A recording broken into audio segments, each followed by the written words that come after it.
the main reason you eat this, and I believe them, is to, well, you could say it with class, Charlie, to maintain digestive wellness. Digestive wellness. That's why you eat that cereal. Everyone that watches this thinks that we probably can't poop. That's why we have this. Because we never break open the box. Yeah. Yeah. Right.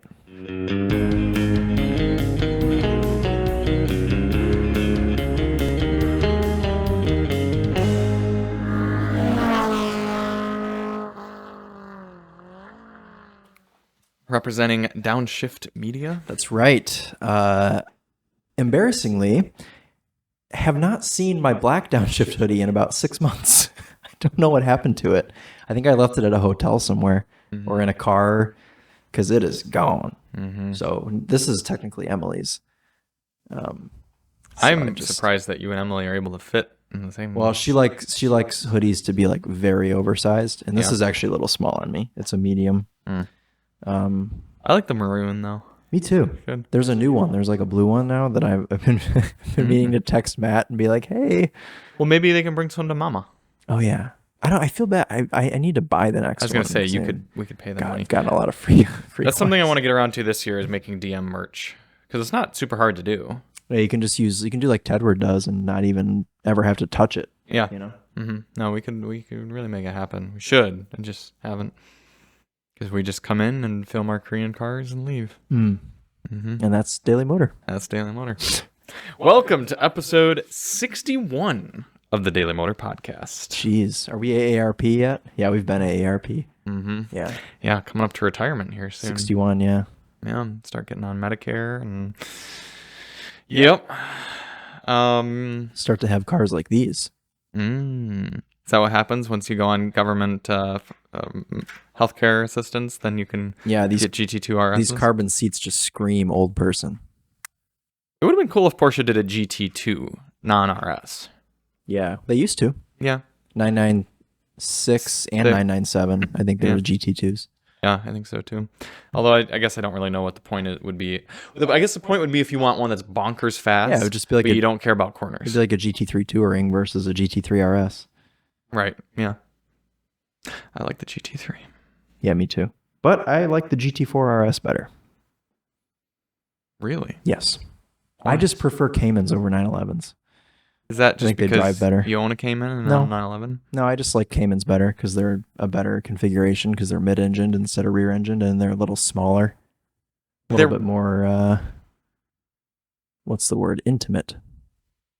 They're better explicitly, like from a pure like lap time standpoint. Yeah, yes. Obviously the 911's cooler because it's like its own thing. Like it's rear engine and it's got like the legacy, and everything. And there's not really anything like it. But I prefer that there's actually a bit of like scare factor with the 911. Oh, because of the ballast behind the rear axle. Yeah.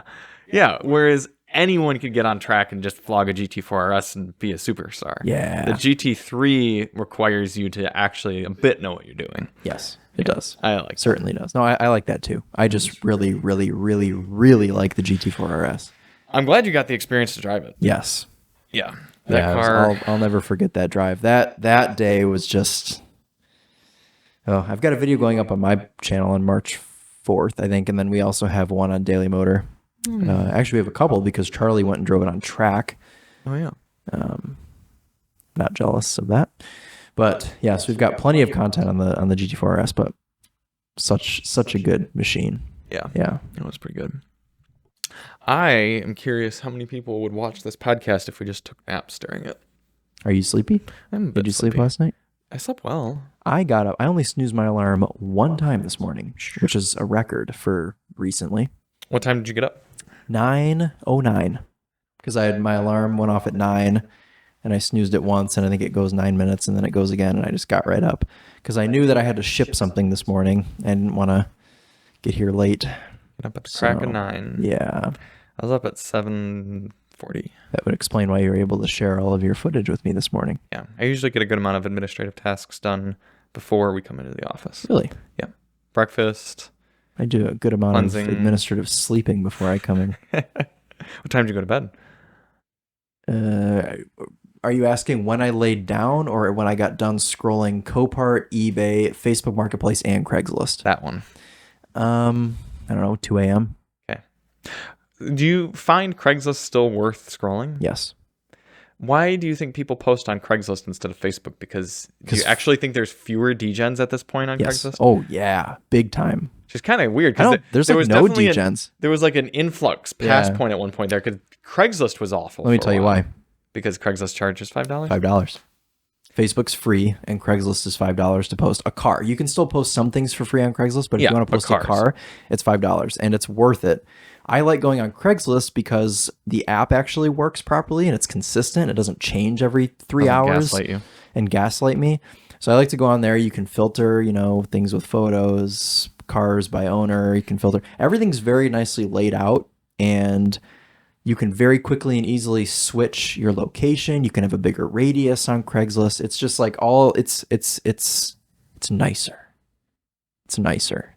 Well, here's my question. And it's in order, right? So like when you go on Facebook Marketplace, you could have something that was listed 2 minutes ago and something that was listed 2 months ago, and they're sitting right next to each other. Well, yeah, because it's trying to algorithmically I don't like prioritize that. vehicles. Whereas Craigslist, it's in order. The cars that were just listed are at the top, and the old cars are at the bottom. You can sort by date listed on Facebook, but it doesn't work very well. though.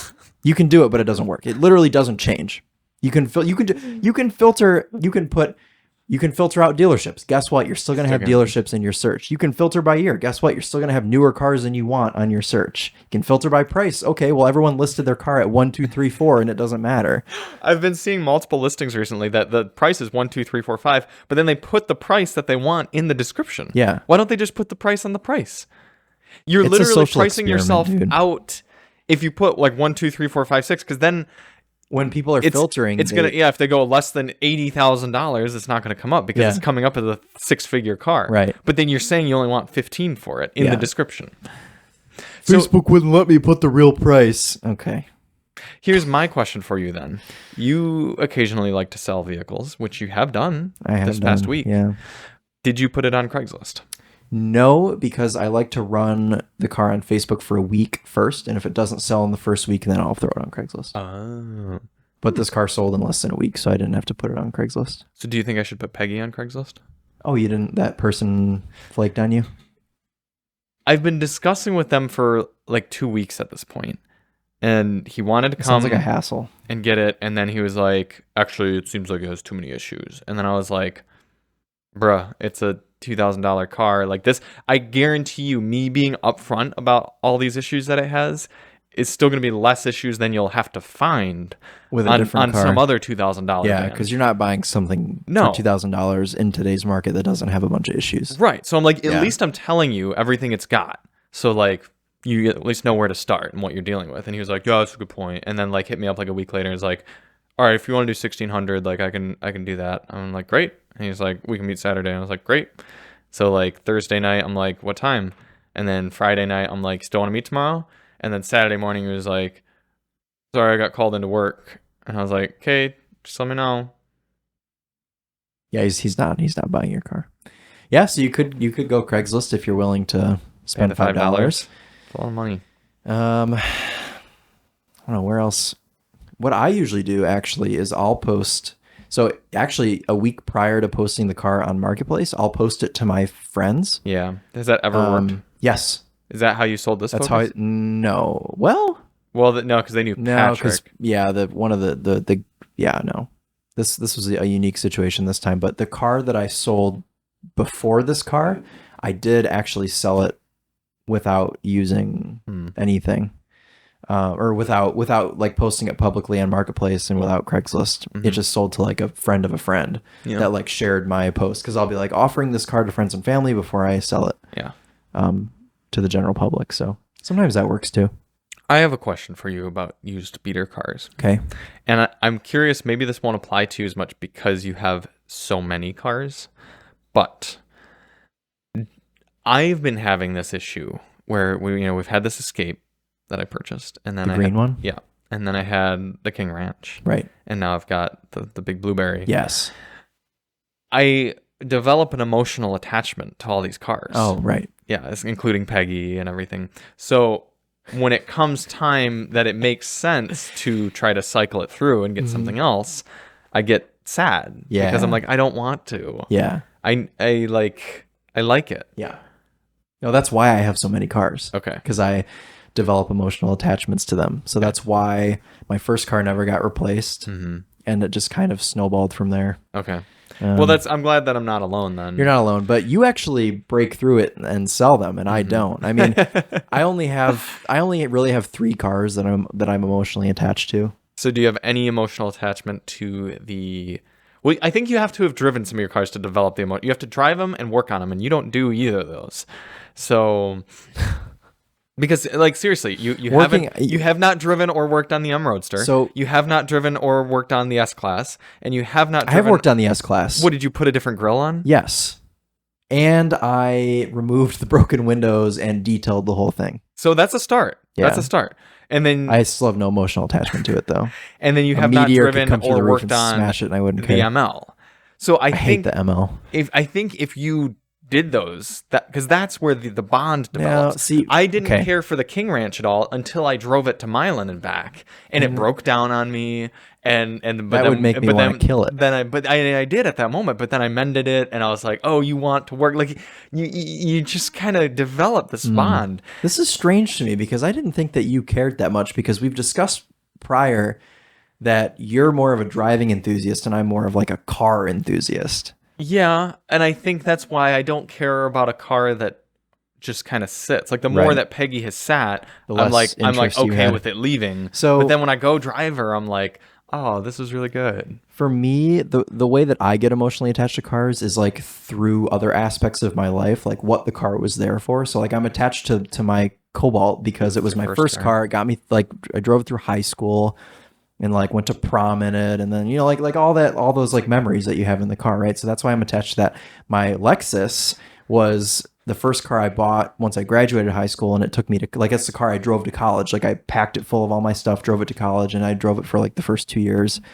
And it was also my first rear-wheel drive car, so like I learned like rear-wheel driving in it and stuff. So that's like the reason that I'm emotionally attached to those cars. And obviously I have done a fair amount of driving in them, but I haven't really worked on either one. So that doesn't really do it for me. And then obviously the Cayman, and picked it out. The Cayman is just like really special. Yeah, that is a special, cool car. Yeah, and I'll never find another one in that spec.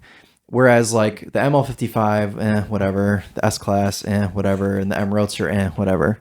Yeah. Like I could sell all 3 of them today, and I wouldn't miss any of them. Right. Well, again, you haven't driven or mostly worked on them. But also, like, I didn't. I bet you, if the weather gets nice, you find a 4th door for the S Class, and you clean it up more. You get all the windows, doors, and everything. You take it out for some cruises, and get it running properly. Then you'll be like, this, because like, I'll be able to associate memories with it. But also, I don't know. I'm in a stage of my life right now where I'm not, like, nothing is really like there's no like big life events happening that I can like connect the cars with that are going to make me like be like, oh, well, remember when I had that car, I did this, and this. Well, I mean, obviously like my job is awesome and like I'm doing all the things that I want to do, but you fixing a broken Mercedes will be a big life event. That is true. That is true. That's fair. Yeah. Yeah. It's funny you bring that up. I was like scouring the internet for a door last night. Yeah. I think it's so comical that there was one within an hour's drive of us, and we didn't go get it. Yeah. I'm disappointed in that. But one will come again, and it'll be nicer weather, and we'll get it. And wait till spring. Put it all on. I hope it's not in Sterling Heights, though. Well, if we need to drive to Sterling Heights, we'll go to Sterling Heights, and we'll get it, because I have vehicles that can fit doors in them. It's true. You have 2 vehicles, 3 vehicles that could fit a door. Yeah. I think that's the main reason. All of your vehicles could fit a door. Yes. How many vehicles do you have? 3? 3. Yeah, all of them could fit a door. There was a Miata that someone is interested in trading for the truck, the big truck. Would they trade for a broken ML55? Possibly, because the Miata has no title. Oh, I don't want it then. You ever heard of the Vermont loophole?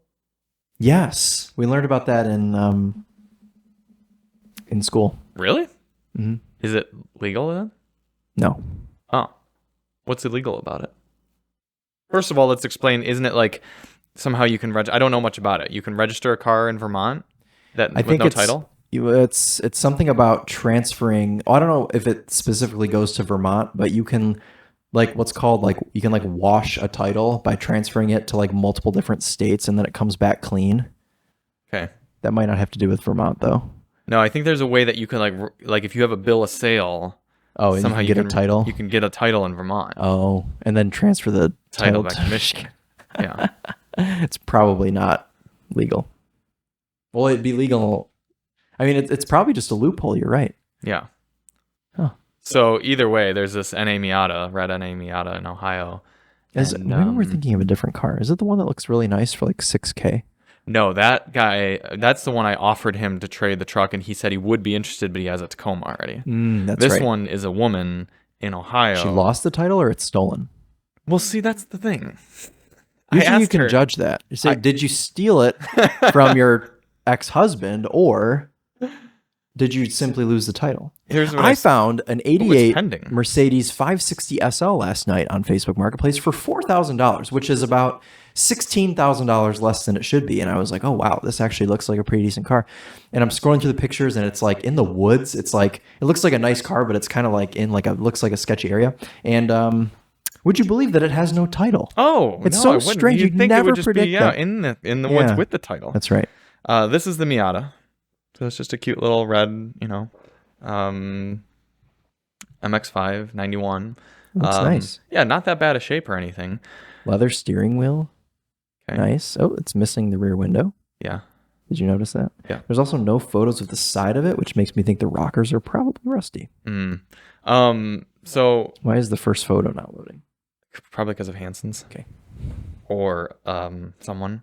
But then I was like, blah, blah, blah, offer. And then I was like, I said, think there's any chance of getting a title? And she said, there is a way to get the title. You just got to do the whole Vermont loophole. There's videos on it and how to do it. I just don't have time. Dude. And then I was like, okay, but like, why doesn't it have a title? And she said, TBH, I don't know. The person I got it from said he didn't get the title either. There is a name that he has, though, of the owner, if that would help at all. But besides that, you'd have to do the whole Vermont loophole to get a title. So it's stolen. So she bought the car from someone that stole it, basically. Yeah. How much is it? What is $2,000. Yeah. If you needed a track Miata, though, it wouldn't be a bad idea. It's true. Yeah. No, the only thing that I'd like to do differently with my truck, well, I guess it's a few things technically, but I'd like to have one that's crew cab and 8-foot bed. Okay. And you know what appeals to me about the Rams? A few different things. That you can tailgate people on the highway without consequence? Without moral consequence? Yeah. No. A few things. One, my father had not one, but 2 Rams. Same. He had the 2nd gen and then the 3rd gen. And so there's that appeal. Also, the 5.7 Hemi, which started going in 2003, makes, I want to say, 345 horsepower and like 370 pound-feet of torque or whatever, which in comparison, my truck only makes 260 horsepower. Oh, so it's a good power bump. So there's that. Then also, the crew cabs, they're the 6-seaters. So they all have the flip-up armrest seat, and I like the idea of having the 6th seat. And you want to be able to put your arm around Alyssa as you drive. I like that. Yeah. I like that concept. And Dodge in the 3rd gen made the full crew cab, 4 doors proper and everything, good amount of room, with the 8-foot bed. They're rare and they look silly, but they're out there. It's a long boy. Yeah, that's what I would want to get. So you can have a 1500 with a proper V8 and everything, 6 seats, and an 8-foot bed. Wow. I mean, that's primo right there. So that's what I want to get. If you have a limo Dodge Ram and you want to sell it to Charlie. Actually, not sell it. Trade it to Charlie. A fairly clapped, but email well-running. Him, charlie@thedailymotor.com. Thank you. And he'll get back to you. Oh, I will. You should just keep trading that. Just keep trading. But then it goes back to that thing I told you about, how I get emotionally attached.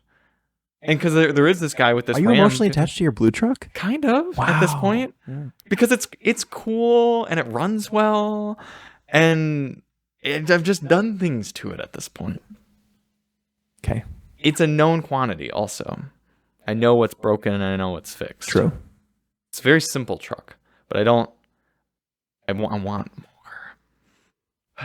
Fair enough. I want big. Also, I know that I don't need a diesel, but I do like that. I like Do you like it, especially when they don't have exhaust and definitely don't need head gaskets and smoke on startup? It wasn't head gasket, it was injector seals. Ah, okay. Or cups or whatever. God, the 6 liters garbage. I know. And it's Just a shame because terrible. all the trucks that I want are 6 liters. Yeah. Because those are the Lariats or the King Ranches. They're the 8-foot beds. They have the big dualies. They're big boys. Yeah. Also, is there a downside to owning a dually other than more I don't think tires? so. Because I might I get mean, a it's dually. wider, Yeah. but it can tow more, can't it? Theoretically. I think it's more about a payload. Like you can take more payload. Yeah, well, yeah, because you can. That's Put more usually what shit in people the bed. do for a fifth wheel. Right. Get a dually. Yeah. Or But we wouldn't. We the type of things we'd be pulling with a trailer, we're more concerned about its pulling and braking power, not Right. necessarily its squatting Right. power. Yeah. So yeah, if you own a very large truck that's valued roughly $5,000, hit me up and I will trade with you. Also, Chevys seem to be appealing in a lot of ways, but I just can't picture myself owning and driving a Chevrolet. no. It's just too degenerate to me. I know you think it's the Rams that are all the degens, but to me, it's the Chevys. Okay. Yeah, and I see one of those like cat eye, like mid 2000s Chevrolets, and I hear Sweet Home Alabama just playing in my head. Yeah, those are different, huh? Yeah, I'd be okay with a Tundra too, a first gen. The problem with those is the frames all rot out. Yes, they had a there's- recall for those. There's one Not for everyone sale got in them Ann done. Arbor, and I think it says like frame was broken but mended by the It's previous owner or rotted. something. Yeah, they like rot bad. Yeah, that's so weird. Yeah. If you got it, if you had like the right year and you were within the right time frame, Toyota would actually put a whole new frame on the truck for you. We had a customer back when I worked at the Ford dealership that had a F-150 and a Tundra or a T, whatever they call them before the Tundra. Yeah, whatever. Some old Toyota truck. And they put a whole frame on his truck for him. Wow. Yeah, they Hopefully installed they a put it brand underneath, new actually. frame for him. Yeah. Yeah. So he was because he would always come in and be like, "Oh, my Toyota is the best thing ever. It's so much better than my F-150." And then he was like all quiet about, "Oh, well, actually, it's completely like rotting in half, and I had to get a whole new frame, but it was free." So Should we talk about some cars that aren't trucks? yeah, we should talk about what we drove this week We drove a and a Genesis. fancy Kia. Yeah. Kia Telluride SX Prestige. Yes, correct. V6 all-wheel drive. I quite liked it. I did too. It, as I said in our review, Which you should go watch. Yes. Well, It won't be out nearly yet. be up, You'll but be able to see it in a month. I appreciated. I said to Chris, if our press cars got frozen in time and we were stuck with this car for an indefinite future, I'd be very okay with that. And the G80 electric. And the G80 Electric, which we'll get to. Don't jump the gun there, Chris. Well, I was just saying. You said if our cars were frozen. I meant be happy. Well, I more meant with the Telluride. Though. Okay. What if they were both frozen? I'd be okay with that too. Yep. They were frozen at one point this Yes, week. they were. Yeah. And none of them made a fuss about that, did they? No, they certainly didn't scream bloody murder the moment you put them Or in lock the gear. up the brakes, or throw Yes. 6 warning lights on the dash. Right. Yeah, those cars are must not be a lot of ice in Korea. Probably not. Yeah. Also, I could not. All right, I guess we're just going to jump the gun here since we're talking about the ice. The charge port on the G80 Electric, the electrified G80, was quite frozen. So I beat it, and it finally opened up enough. So I beat it. And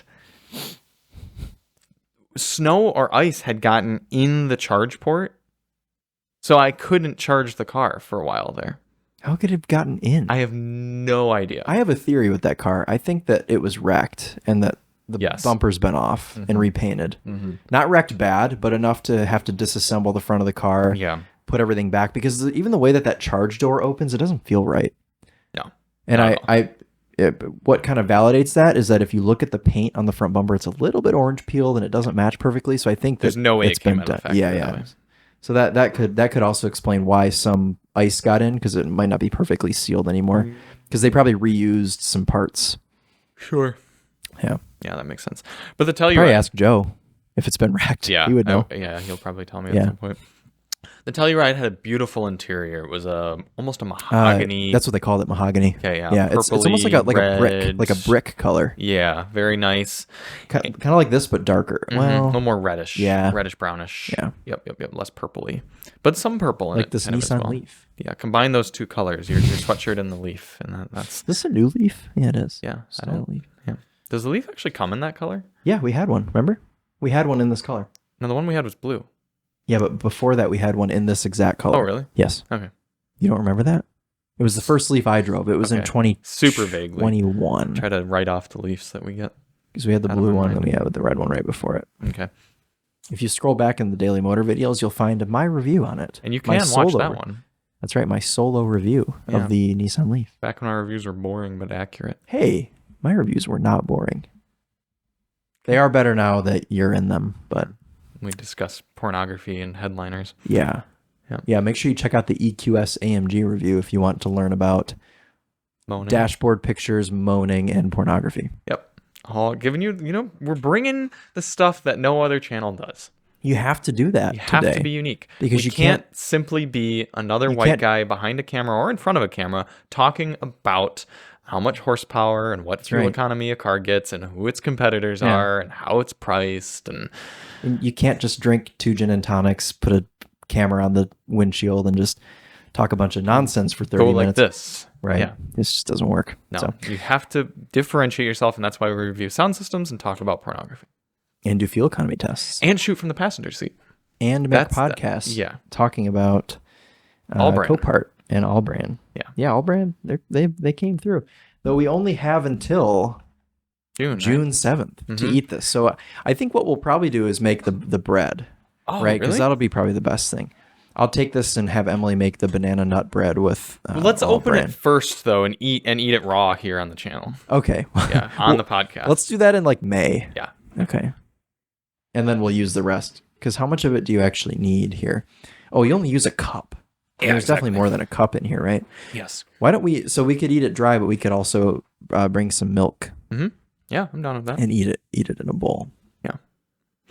The Kia Telluride. What even is this? It's just brand. It's all brand. It's just brand. That's why it's in the name, Chris. All brand. Yeah. It's all brand. Yes. They don't make it any clearer. Do you think people click on this, like people that haven't watched in the past, and they're just like, why is that there? Like, what? Yeah, how does that relate? Point, most episodes we don't acknowledge it. No, we don't. We never acknowledge it. The screen that says DM, and it's being blocked by Kellogg's Allbrand. I like when you record studio videos in here and you forget to take this out, and you have to like edit it out in post.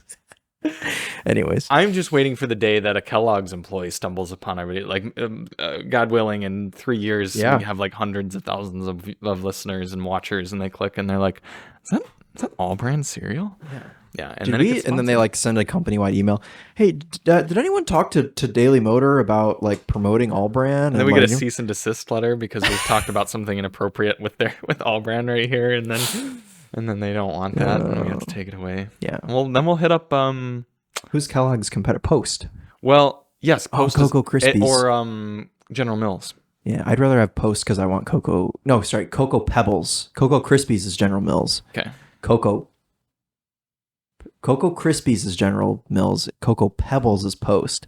And I used to actually like the Cocoa Krispies better, and I used to actually think they were the same thing, but there is a distinct texture difference because the Cocoa Krispies are like Rice Krispies, so they're a little bit airier, whereas the Cocoa Pebbles are kind of just like Fruity Pebbles, where they're like crunchier and crispier, harder. Yeah, no, I do know what you're saying. They don't get soggy as quick in the milk. It's probably corn versus rice. Probably. Yeah. We should do a taste test of the 3 different like cocoa. What's the third one? Well, there's got to be a third. I know there's off-brands one, but I bet you Kellogg makes it. Right, off-brand, right? Yeah, I mean the main, the 3. We'll have the Ford, is the there Dodge, a chocolate and the Chevy. all-brand? I highly doubt it. How much sugar is in there? Probably none. Well, you just took it away, so now I can't read. We know that many people purchasing a Kia Telluride are cereal enthusiasts. Wait, hold on. 13 is this per serving? On the left is per serving, on the right's per box, I believe. That doesn't sound right. Oh, no, sorry. On the right's probably with milk. Oh, right. Yeah, because it's per serving 9 grams of sugar. 9 grams? Is this sweet? They put sugar on this? Well, probably, because it probably tastes like ass without it. With milk, it's 18 grams. Yeah, milk actually has a decent amount of sugar. I think a lot of people don't realize that. Sugar's not great for you. It's a lot of people. The main reason you eat this, and I believe them, is to, well, you could say it with class, Charlie, to maintain digestive wellness. Digestive wellness. That's why you eat that cereal. everyone that watches this thinks that we probably can't poop. That's why we have this. Because we never break open the box. Yeah. Yeah. Right. Do you think that Telluride buyers are into Kellogg All-Brand and cereal in general? I would think Their children probably are. Yeah. Does the Telluride apply to the same philosophy as the QX80, where you think that it's going to be mainly for someone with teenage children? Or do you think it could apply to anyone? I think it can apply to anyone. Okay. Yeah. Because it's also better to drive than the QX. Sorry, did I say QX80? I meant QX60. You Whatever. said QX80. I meant QX60. Yeah. Oh. Can't keep track of it. Infinity's stupid lineup. Yeah. I think Telluride owners will be a little bit earlier in life than QX60 yeah, buyers. That's fair. why the QX60 is offered in warm titanium, because that's an AARP color. Right. Yeah. I don't think you get a Telluride in gold. Yeah, they won't sell you a gold Telluride, will they? It's going to need a power adjusted steering column before that. True, yeah. No car purchased in gold should not have a power adjusted steering column unless it's a Toyota Avalon. They used to sell. Go ahead. Well, I was gonna say, remember when you could get Toyotas with gold badging? Yes, and they were actual gold. Yeah. They were. I mean, there was a plastic badge, but they dipped them in like actual gold. Yeah.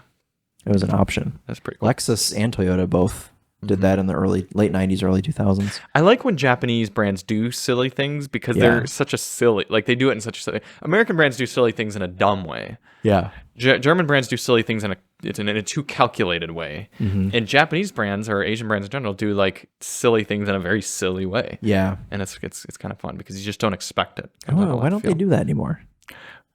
Probably cost too much money. And they probably just don't do They silly could just things make as it much. fake. That'd be okay. I like gold badges. Yeah. Anything to like set a car aside. Sure. I'm cool with. Yeah, just be different. Yeah. I can distinctly picture a classmate of mine whose parents had a Sequoia with gold badging. Nice. Yeah.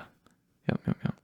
Yeah. The proper 04 rich way was to have the GS 430 with gold badges. Because then you got the wood steering wheel, you got all the nice interior materials, you got the big chrome wheels, you got the rear spoiler, the gold badges, and the fantastic 1UZ V8. That's what I need. I need to have a truck with wood. With wood. Oh yeah, you need a Need a King Ranch. No, King Ranches didn't have wood until recently. My King Ranch did. Oh, I thought you meant steering wheel, wood steering Oh, wheel. no. Sorry. Okay, Could you get any older trucks with wood steering wheel? Yes, the older Denali GMCs had wood steering wheels. When did those start? Early 2000s. Really? Mm-hmm.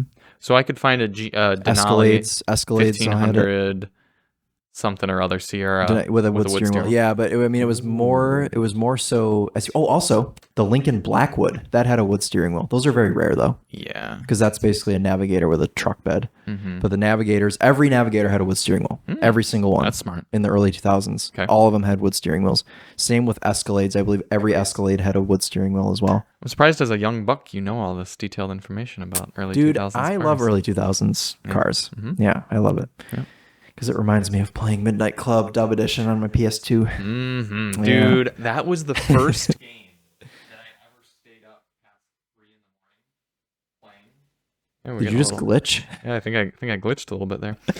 The first time I ever stayed up past 3 in the morning was at my buddy Tyler's house. Because he had Midnight Club Dub Edition remix on the PS2. That was the game. And just driving around that open world map, I was just... Yeah, I remember I had an IS-300 in the game, and that's what made me want one in real life. Sure. That makes sense. So if you're a car manufacturer, put your cars in video games, because then people will want them in real life. And they'll buy them used in 10 years. 10 years later, they'll buy them used.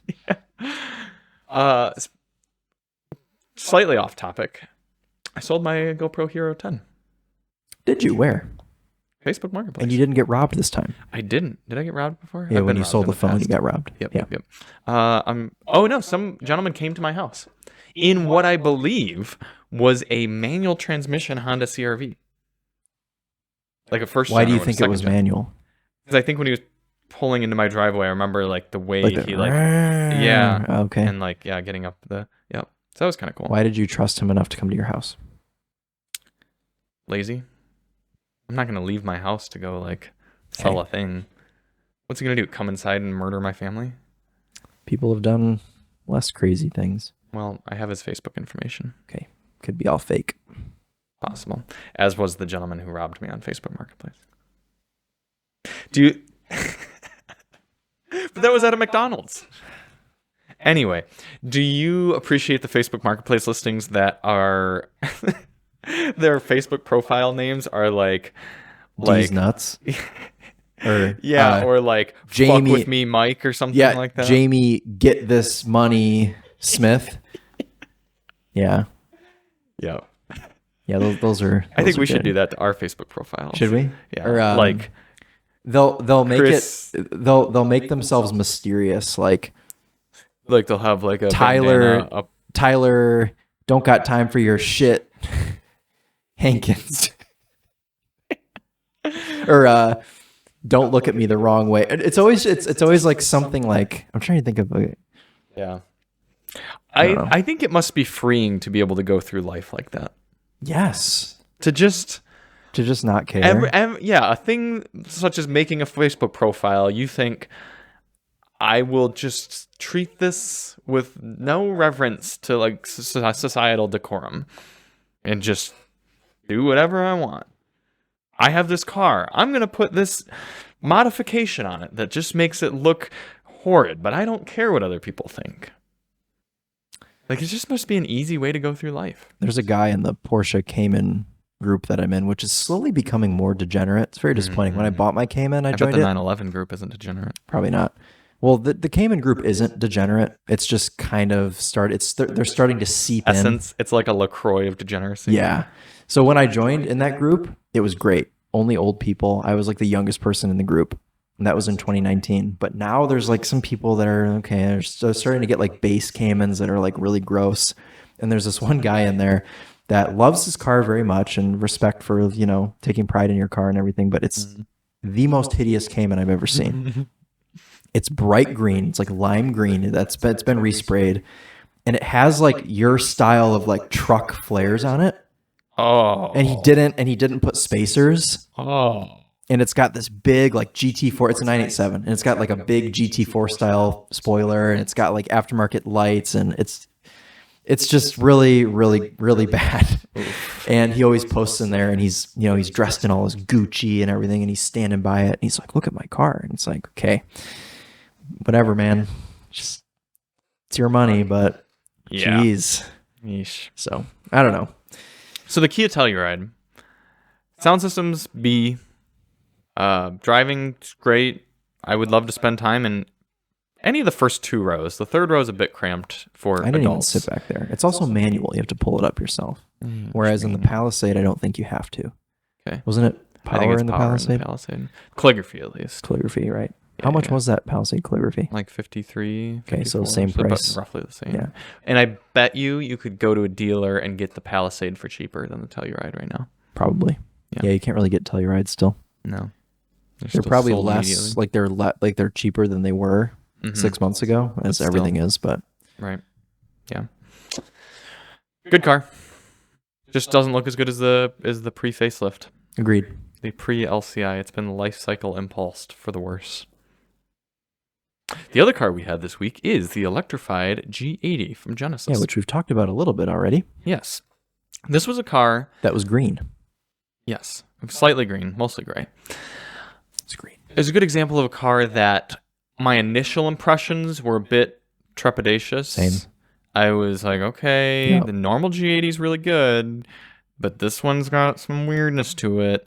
But then the more time I spent in it, I was like, the merits of the car came through, and I just realized, okay, if I were a businessman and I purchased this vehicle, I'd be very satisfied with owning this daily. Yeah. It's got great range. It's got great power. It's super comfortable. It's got a camera-based adaptive suspension that adapts to the road in front of you that it sees coming up and prepares for bumps. And it's floaty and it's just a good car. And you know who that car is for? Someone that lives in Metro Detroit, works at Quicken Loans, and doesn't have a cubicle. They have their own office. Yeah. Or even if they live in the suburbs and have to drive in. That's what I mean. Oh, okay. Suburbs, Metro. Yeah, has to drive in. Yeah, which is a shame, because an American brand could have done that car. That could have Oh, been. like Cadillac, you mean? Or like the Lincoln Continental. Or Lincoln. Oh, Lincoln. Yeah, I guess Cadillac does still make cars. They just aren't very good. Yeah, But, well, and Cadillac did have that car, the XT6, and it's now gone. You mean the Sorry, the CT6. CT6. Yeah. And the XTS. That's why I got confused. Yeah. And also, before you go in the comments saying Cadillac does actually make good cars, I know they do, but they only make 2 good cars. And they're good from a sporty perspective. Yes. They're not good from a floaty, big old boat perspective. Right. This is a boat, and I like that. Yeah.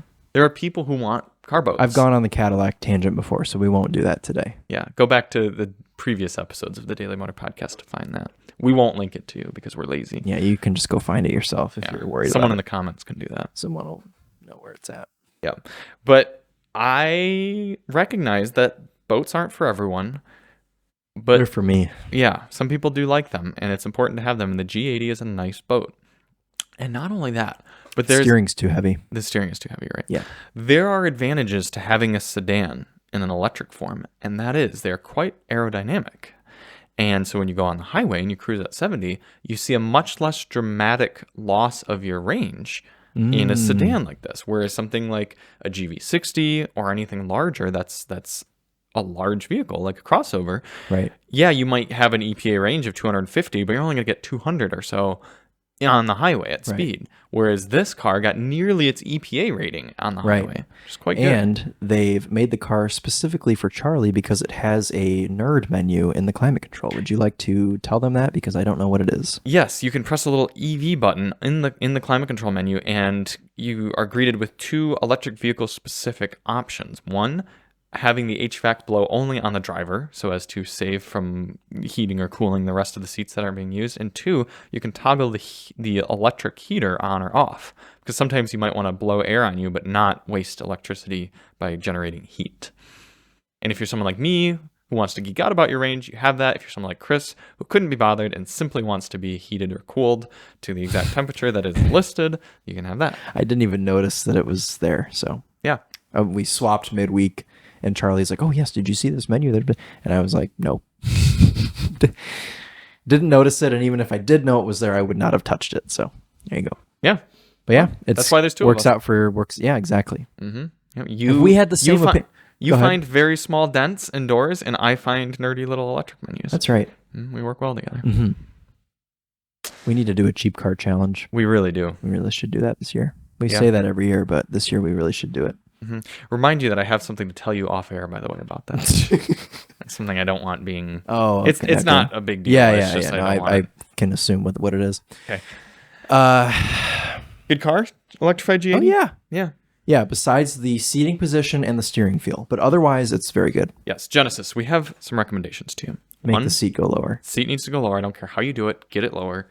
And we understand there's batteries on the floor, but something. Well, do then it. Right. 2, lighter steering. Yeah. Literally just boost up the electric assisted steering a bit. Give it a mode. You can keep that steering, but give me a mode that makes it lighter. There should be every luxury car should have a pinky steering mode. Pinky, yeah, it'd be pinky mode. We need to design an icon. Well, it would probably just be like a pinky kind of curve like that. Yeah, and then it's just you should be able to steer the car. Or the outline of a 1978 Lincoln Continental. Have you driven a 1978 Lincoln Continental? No. Okay, so you can't verify that. Somebody here? Either that, or we're just the building's caving in. Okay. It's probably out next door at our neighbor's house. Okay. Anyways. This week at Daily Motor Headquarters, we have 2 cars. One, the 2023 Ford Maverick Tremor. Tremor Lariat. Yes. Looks cool. We've seen it. Yeah. It's in the color known as Avalanche. I think, just by looking at it, that judging off of the front bumper, it's going to have a better approach angle than the regular Maverick, but Charlie disagrees with me, so we'll have to see. It's not that I disagree with you. I recognize that it's going to have a better approach angle. I just don't think it's going to be so noticeably better. And it sits an inch higher, right? That all of a sudden that is like, wow, this truck is like, you can do so many more things with the Tremor than you can with the FX4. I think it's just because it looks cooler. Who actually goes and buys a Tremor because they want to take it off-road? Maybe 20% of buyers. So you're saying there's a decent amount of people who are going to spend $4,000 extra dollars on the Maverick? 100%. On the Maverick? Yes. Because I could see it on the F-150. Yeah. But the Maverick? Yes. Yeesh. It's just an appearance. Also, Go like this. Yeah, trucks do like doing that, don't they? Yeah, and I just gave you a thumbnail, so you're welcome. I thought we were going to do this as the thumbnail. Oh, yeah, that'll work too. Yeah, let's do that. No phone calls today. No, not Rare. yet. What was I going to say? Tremor. Oh, the other downside of the Tremor. You can't get the 4K tow package. So that truck is 2,000 pounds more useless than my truck. So that'll only tow 2,000 pounds? Yes. Oof. That's Yeah. kind of embarrassing. Exactly. That's what I'm saying. So you could just get the FX4 and lift it by an inch and change the front bumper and get out a Sharpie and put some gold And write accents Tremor on it. Yeah. And then you have a better Tremor. Does your truck have plastic door handles that are unpainted? Yes. This has painted door handles. Those are just going to get scuffed up when you're taking it off-road. But we just discussed that no one's actually going to take it off-road. Do you think it's because of the Tremor or because it's a Lariat? Either. Both. No, because you need an XLT Tremor. Yeah. So do you think the XLT Tremor would have unpainted door handles? Oh, I see what you're asking. Yeah. Maybe. We were going to have an XLT Tremor. And then... Why didn't we? One of the Mavericks became unavailable. I presume... Think somebody crashed it? Yes, that someone had put down a few too many G&Ts and... Yeah. Is that who had it? No, I don't know. Okay. But fortunately, Chris, or the Topher, will be getting a Raptor R instead, which it's going to be sweet. we will be driving briefly on Saturday. Speaking of Saturday, my flight departs from DTW at 2:20, which means I need to be at the airport probably to drop off the car by like safely What car 1 are you o'clock taking? or so. We'll probably take the Cadillac to the airport. So how are you going to... Oh, so you're going to take your Maverick, Yes. rip back here, Yes. get the Cadillac, Yes. and take it to the airport. Yes. I see. And the off-road course is an hour away. So, and I will need to make sure everything's put together. So really, I need to leave the off-road course by like 11:30 or so. So that's why we need to be there I see. so early in the morning. All of this is to say that we will be taking our long-term Maverick XLT FX4 and the Maverick Tremor off-road to do a little bit of a comparison test. You and I should come up with some sort of like tests that we can do with the car. Approach and departure. How about let's jump both of them and see which one survives? See which one survives. How about a race? An off-road race? Yeah. Yeah, that'd be cool. Just a drag race. There's a drag strip at Bundy Hill. Oh, is in it? the sand. Oh, Yeah. nice. Oh, this is a sand park? Well, it has sand and actually a lot of rock. Oh, okay. It's not a very... Surprised you want to take your personal Maverick out I don't. there. I'd rather take it to Holly Oaks. But if Holly Oaks is a Kia Telluride, then Bundy is a Pathfinder Rock Creek. Oh, I see. Okay. Mhm. Yeah.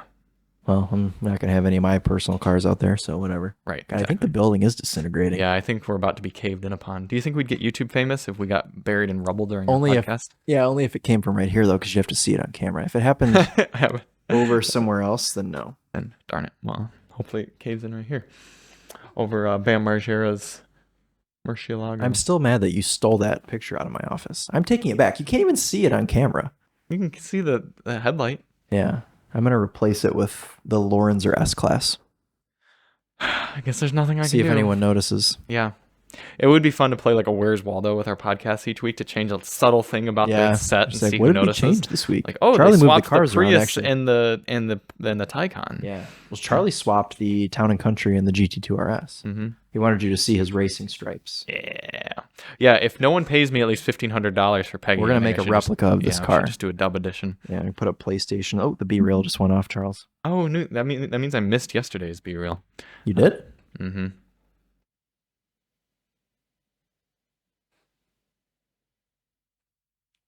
You do your front camera second. I do my front camera first. Well, that just shows So I the can see difference what I in look priorities like. between you and me. Well, I just like to am see what not I- vain the way you are, and I want to emphasize what I'm showing to people.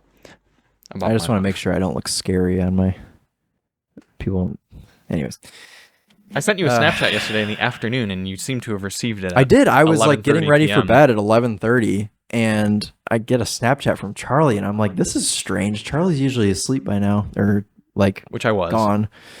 And it was of him in a store looking at bras, and I was like, "What?" I was like, "Where?" Of First of all, and then I checked your location and you were at home, and I was like, okay, so this must have just sent.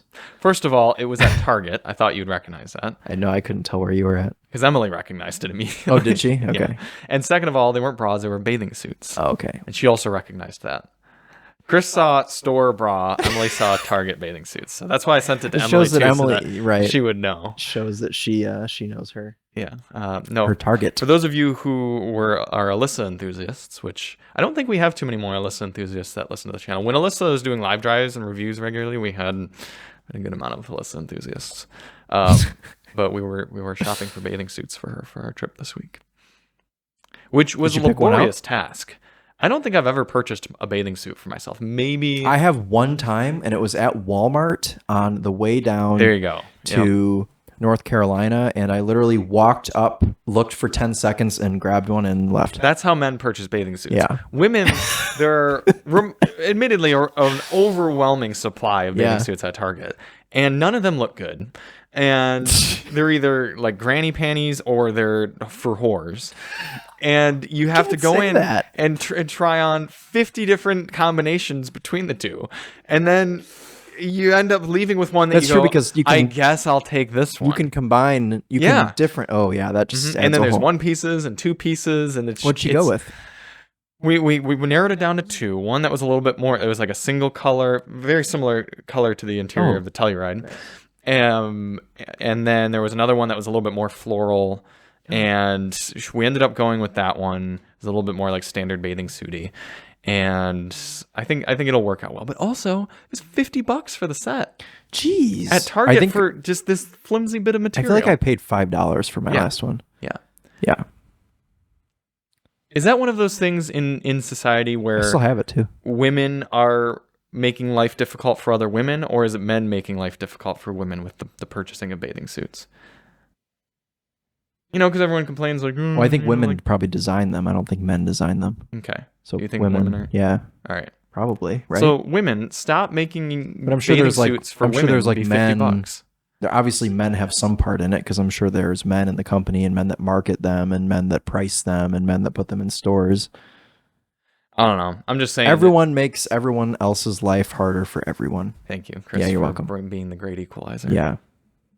I'm a millennial and still like to stir things up a little bit. Well, I feel like millennial pausing. I think once Gen Zs are older, they're going to be a very problematic generation. Yes. Yeah. Like once they're boomer age, because they're so particular about things. But when they're like the young, hip, cool gen, it's like accepted. It's like, this is the way to be. Yeah. But once they can't have their things their way in their 50s, they're going to be insufferable. Yeah. I won't be though, because I'll just be out driving my Cayman somewhere in a state where there aren't other people. I was gonna say, because the moment that someone comes by in some Ricer or Dodge Ram or something, well, like that, here's what's gonna happen. We're gonna move to California in a couple of years. We're gonna stay there for a little bit, and then we're gonna move to like Montana. Yes, and just never talk to anyone ever again when we're like 35 or 40. Yeah, we're just gonna have V10s, and flat sixes, V10s echoing off. There are trees in Montana, like big trees, echoing off of the trees down the big straightaways, and just no one would have cabins. Don't talk to me. There was an interesting little video that one of the motorcycle channels I'm a fan of did. It's not Fort 9, but it's actually really cute. Many of you probably aren't really motorcycle enthusiasts, but there's these two guys who knew each other from grade school. Their names are Ari and Zach. Okay. And they're two like people, probably like mid 30s at this point, and they're just like kind of like if you and I had been friends with each other for like 20, 30 years sort of thing. Okay. They both love motorcycling, and so they'll do these like remarkable stupid challenges. They're the ones I think I may have either shown or told you about. They rode a little Honda mini bike, two of them up to the top part of Alaska. They rode them through Alaska. They also recreated the Dumb and Dumber mini bike scene where they rode from like Nebraska all the way to Aspen.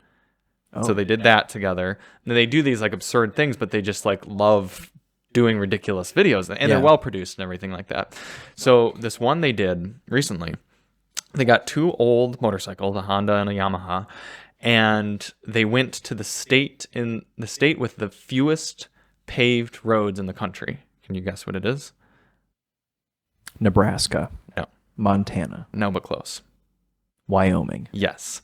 Wyoming apparently has the most dirt roads, most miles of dirt roads in the country. And so they were curious. They did a whole like kind of PSA thing at the beginning, like the dirt road is dying. Like, there are only so many left and they're being taken away by like asphalt and stuff. Yeah. And then they did a video where they tried to traverse from the eastern edge to the western edge of Wyoming without touching pavement once with their bikes. Did they do it?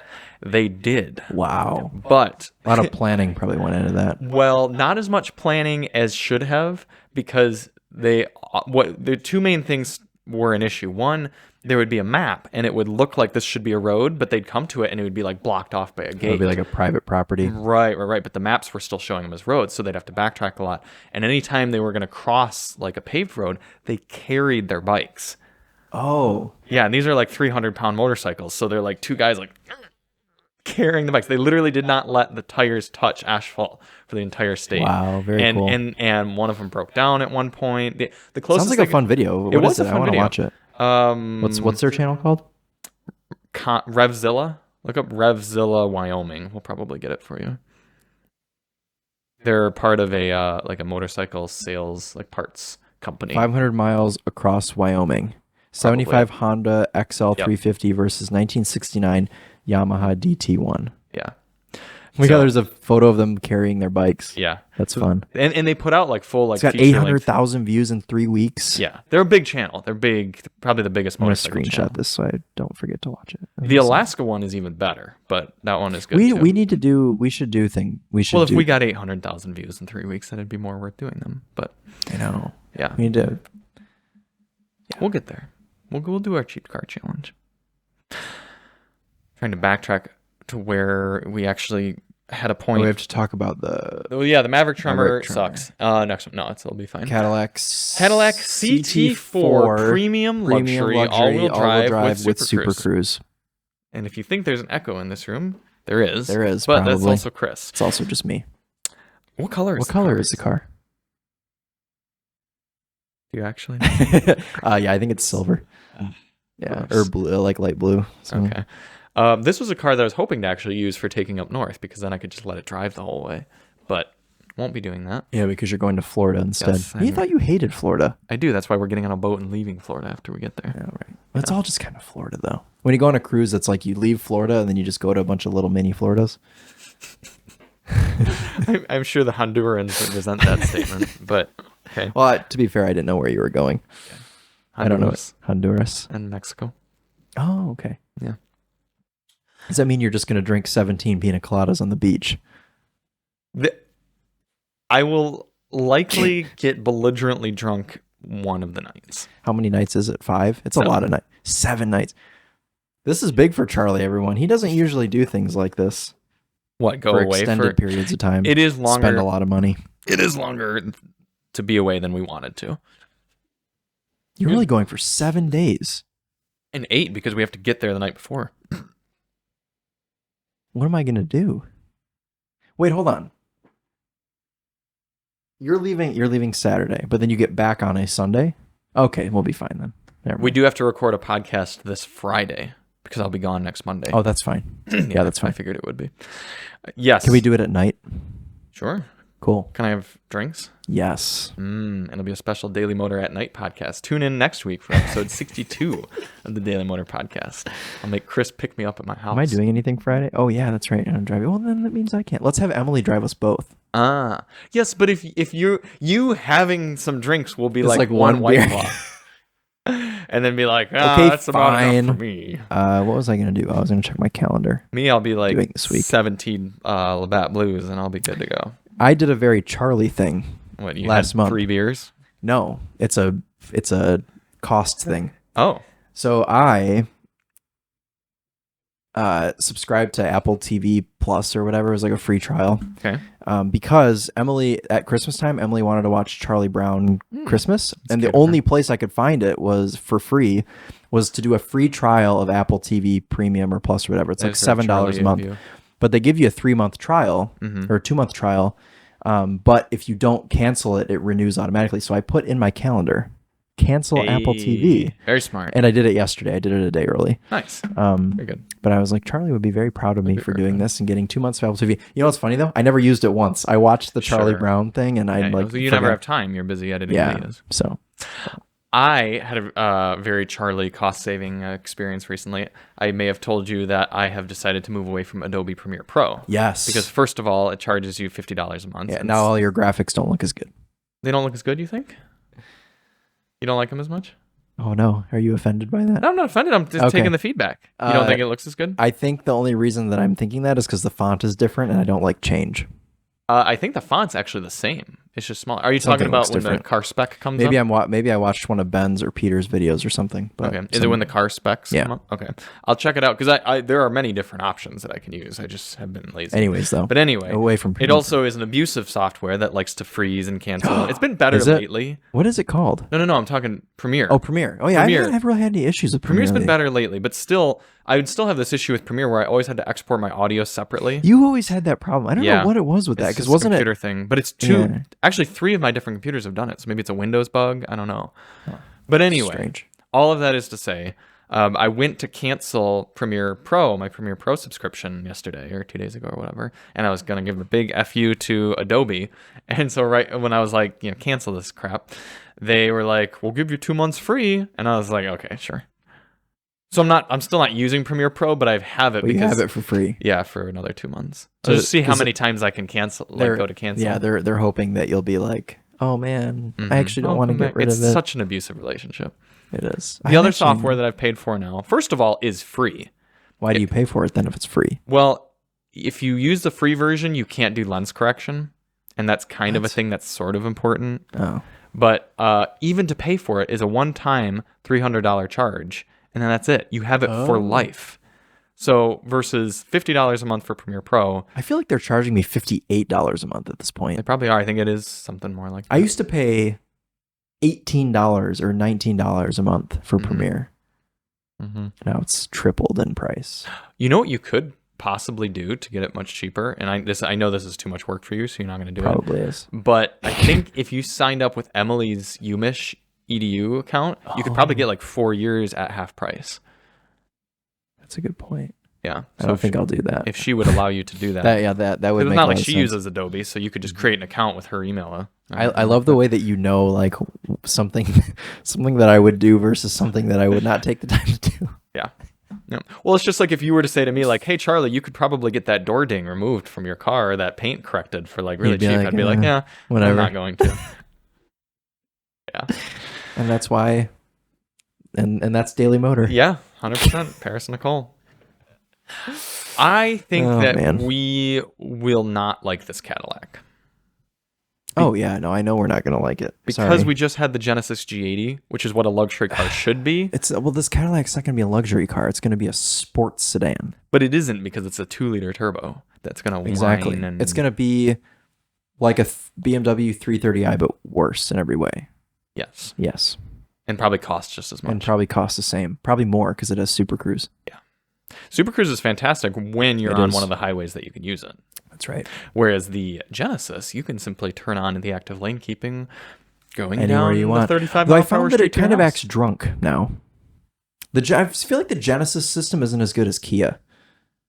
Is there a reason for that? Well, it is possible. We do know that this Genesis was in a front-end collision. Oh, true. But also, we had a GV70 last year, and that system didn't work very well either. Also, when I was doing my fuel economy test, 90% of the time the Telluride was fine, but the other 10% of the time it was trying to put me like way far to the left. They do that sometimes. I don't know what I kept having to fight it to like get it back to the middle. So don't know what that was about. But anyways, what's your favorite car brand right now? Volvo. Really? Well, I guess Porsche, but Volvo as for more of a civilian brand. But Porsche or Volvo. What about you? I don't know. Stellantis? No. Although there are a lot of Stellantis products to like, but there are also a lot to not like. I like Stellantis in theory. Yeah. Like from a press car standpoint, I like all the Stellantises. I just don't know if I would want to own one. Many of them. I would own a Jeep Wrangler. Why? The only Wrangler I'd ever have would be the 392. I get Otherwise, that, or they're horrible. or the 4xe. I don't like the 4xe. I know you don't. But that's okay. Why would you want to drive something on the daily that's sketchy, that makes you feel like it's going to fall over in the wind? Because life is too predictable. That's right. And that's why you like living in the snow. And it's why you like getting out and scraping your car off and putting your boots on and trudging through and spinning out on the way to work and recovering it and feeling like you did a thing. Yes. That's right. Precisely. Keone and I were talking yesterday. You should buy a used Range Rover because that would keep your life very exciting. No, because I don't like spending money. I need it to be unpredictable but cheap. It'll still work. It'll just, things won't work. So like your air suspension, it'll stop working. You drive down the road. You're like, oh, life is very exciting as you're bouncing down with no damping. Fair enough. Fair enough. Keone and I pointed out yesterday, why doesn't Ram put the 392 motor in a Ram? Do they not? In a truck. They don't. You can get the 5.7. That's the biggest Hemi you can get. So you Isn't that either strange? get 5.7 or the 6.2, obviously. Yeah. The blown 6.2. Right. Don't you That think is they're missing out on a strange. huge market? That is weird because they could just make a Ram SRT. Scat Pack. Yeah. You'd have a Scat Pack Ram. And think you know of what they all could the bring back? degenerates. They could bring the Rumblebee back. Or the Daytona. Oh, yeah, those were both sweet. Yeah. See, that was such a cool era. That's Right. like 04. Sport trucks. Yeah. Right. The Lightning, the Daytona, the Rumblebee. Chevy had the Silverado SS. Yeah. Yeah, those were cool. Now everything's Off-road. stupid. Right. No, I genuinely think it's amazing to me that they have the room in the engine bay. Yeah. They have the truck. Seems- Do you know how many people would voluntarily shell out an extra $5,000 into their payment to get the 6.4? Strange. Yeah, It must it's very just be so strange to me. people buy the TRX or the Durango SRT. It's just weird. It is weird. It's weird that they put it in the Durango and the Jeep. Two different Jeeps, right? Because you can get the Grand Cherokee with it as well. Yeah, they'll give it to you in two Jeeps, Wrangler or the Grand Cherokee. Yeah, so that's Not for much longer though. No. After this year, no more V8s at all, right? Aren't they killing every V8? Maybe not the 5.7 Yeah, I don't know. in like the trucks, but like obviously all the cars there won't be V8s. But there won't be cars either. It's true. Probably still be able to get the 5.7 in the truck. Yeah. Are they killing the TRX? I don't know. I don't pay attention to like news. Yeah. I don't. I'm like, what's in our driveway right now? That's what I care about. We have other uterist friends we can look to for news. Mm-hmm. Do you have any Copart cars? I'm pulling Copart up right now because I don't know that I do. Further developments on two of the cars we showed last week. They are now each $50 cheaper than they were. Buy it now. The UP ones? You can now have this 2005 Cadillac DeVille that runs and drives for a buy it now of $250. That means our cheap car challenge just got $100 cheaper. That's right. But unfortunately, somebody bought the Ford 500 and somebody bought the Caravan. However, the Subaru Legacy Outback and the Cadillac DeVille are still available. The Subaru Legacy Outback is now $400 buy it now, and the Cadillac DeVille is now $250 buy it now. Seems like a deal. That's right. I have our 2012 Lexus CT200H that we will be bidding on this week. Yeah, you better renew your Copart account because I'm not bidding on that. I would give you the money. But I don't want it's one less car I can sell this year if I buy this. That's fair. You would make so much money if you purchased this car, Chris. Look, estimated retail value $12,000 and its current bid is $0. I wonder what reserve is going to be. I don't know. I was going to say it has some sort of a reserve. So yeah. Let me show you a car I want to buy. Okay. You're going to laugh at me because this is so unlike me. 373-127-23. All right. If you say it's so unlike you, it's one of two things. It's either an Infiniti. Close. Or Nissan then. Yeah, it's a Nissan Maxima probably. No, it's not a Maxima. It is a Nissan though. Oh, wait. I saw this car. Did you? Yeah. What's it like in person? Clapped as hell. Yeah, I've heard it. I've heard it. I can tell that it's clapped by the pictures. It's super bad. It's also an automatic, which you see. Yeah. But I actually opened the door and like looked in this car and everything like that. Yeah, I was just thinking it might be an easy flip to like. I did think that. Throw two fenders and a bumper on it and a new driver's seat, or just get the seat reupholstered. Mm-hmm. This is a 2004 Nissan. It's only got 350Z 64,000 miles on it. You'd be surprised to know that it's lived most of its life in Florida. Would I be surprised? No, you wouldn't be surprised. Top seems to be in decent shape. Yeah. No, you're right. If you could get this for a fairly low price, you could sell it to some takeover kid. so that he can drift it and wreck it into someone else, Yeah. some other Nissan product, or Dodge, or BMW. Mm-hmm. Yeah. No, if it were a manual, this would totally be worth it. I think the automatic's a good thing for it. I think it'd be easier to sell. Oh, touche. It'd be a good little like track car too and stuff though if it were a manual. Yeah. I like these. I know some tracks don't like you having convertibles, and Most of them, as long as there's factory roll bars, most of them are okay. Well, if you're SCCA won't let you run any of their events in a convertible car unless you have a roll cage or a hard top. Rallycross especially, like I wouldn't be able to run my M Roadster because it has the little roll bar thing, but you have to have like a fixed in place hard top. I was able to track my Boxster S at Waterford Hills with the, just Nice. got roll bars. Yep. SCCA thinks you're just gonna flip. Well, there's probably Which one. they have good reason because I don't know if you saw the clip of that Honda Civic from the last Rallycross. Yeah. Some people just, I think ruin I think they want to roll their cars. Yeah. The 350Z is an example of a car that I was an enthusiast of because of video games. Oh, really? I've Need never liked for Speed Underground 2. Yeah. I've never liked the 350Z. I like older Z cars. Like I love the 300ZX, 280Z, 240Z, but I just never really liked the 350Z. It's too like no, I don't want to say degen. It's just like overplayed. Like it's just so many people have them and think they're the shit, and it's just like you're not. It's an NPC car. Sorry to hear that. Okay, next. Oh, I don't know if I have any other ones, honestly. Let's see. We can show this one. This is a very Chris car, and it's in New Orleans. 705 26072.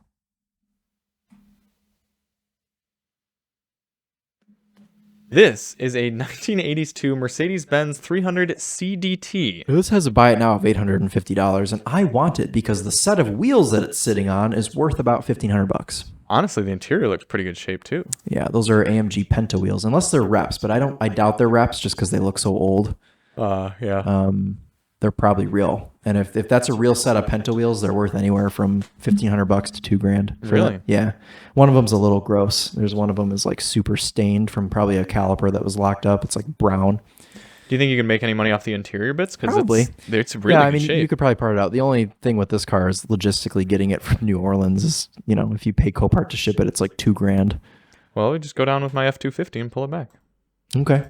In that case, I would buy it. How far away is New Orleans? It's quite a bit. I was gonna say, I feel like it's pretty far. Like 18 hours at least. Well, 16 maybe? It'd be a boring drive though. It is 14 hours and 54 minutes. Yeah. And Apple Maps is telling me there's a flood warning currently. Maybe. Wow, it's down there. Yeah, Jeez. It's on the coast. 14 hours and 54 minutes. So it'd be it'd be a 30-hour drive. This is a car that I saw at Copart when I went there that I think you would at least be interested enough. It'd be the type of car that you'd show me just to be like, is this going to show me? I guess we can just do this. 481, is that 50 miles? Let's do that. Okay. It's a Cayenne? Yes. Oh, it must be a model year thing. I don't like that Copart defaults to 2013. Like, don't they realize that people are looking up Clapmobiles too? Most dealers don't want cars that are more than 10 years old. Touche. We are not most dealers. Yeah, well, Copart's client base is primarily dealers. Yeah.